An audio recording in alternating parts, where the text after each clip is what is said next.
Merhaba arkadaşlar. Bugün Gül uyuyor ama sabah oldu, kalkması lazım.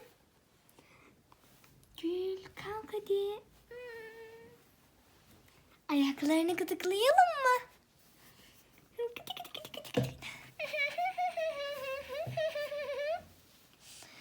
Gül hadi bakalım kalk. Ayakkabılarımızı giyelim. Elimizi yüzümüzü yıkayalım. Hadi gel.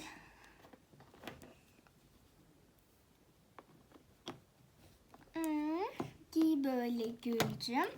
Aferin sana. Güzel giyiyorsun ayakkabını. Ay zorlandın mı? Yardım edeyim mi?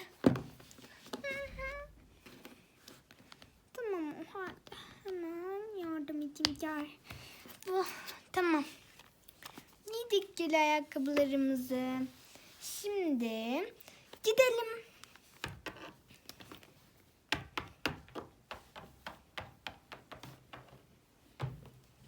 Gel Gül. Elimizi yüzümüzü yıkayalım. Hemen şöyle. Çok güzel. Tamam, ellerimizi de yıkayalım. Saçlarımızı da bağladık mı? Oldu. Hadi Gül otur sen şu mindere. Ben de o sırada bunu açayım. Bir lol bebekli toka. Bu da benim bilekliğim. Takıyorum hemen. Hadi bakalım gel. Saçını bağlayalım. Hemen. Ah, ay acıdı mı Gül? Tamam Gül. O halde eski hali gibi kalsın. Hemen şöyle koyalım bunu. Hadi Gül, şimdi sana bir top vereceğim. Oyna bakalım.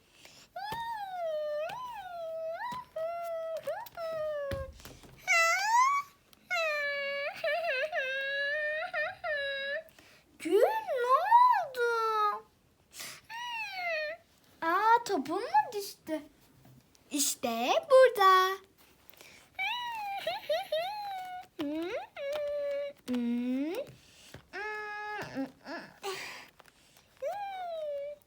Gül bak ne diyor? Sonunda sana ulaştım. Evet şu an senin elinde Gül. Şimdi şöyle. Gül benim uykum geldi. Senin de geldi mi? Tamam o halde öğlen uykusuna yatalım. Otur şöyle yatağa. Çıkaralım ayakkabılarını. Şöyle. Çıkardık.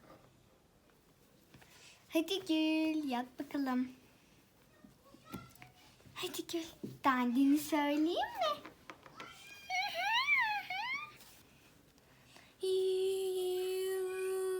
Usulca gözlerini uzat, üşümüş ellerini saklar mısın yüreğini? Uyu melek yüzlüm uyu, bu dünya dipsiz bir kuyu. Pamuktan kalbin soğumadan, hayat yüzüne vurmadan,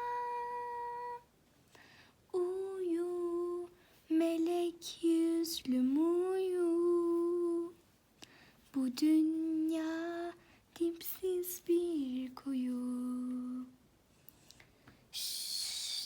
Gül uyudu. Tamam. Ben de rahat bir çay içebilirim. Tamam. Arkadaşlar arkadaşlar. Kanalımıza abone olmayı ve like atmayı unutmayın. Görüşürüz.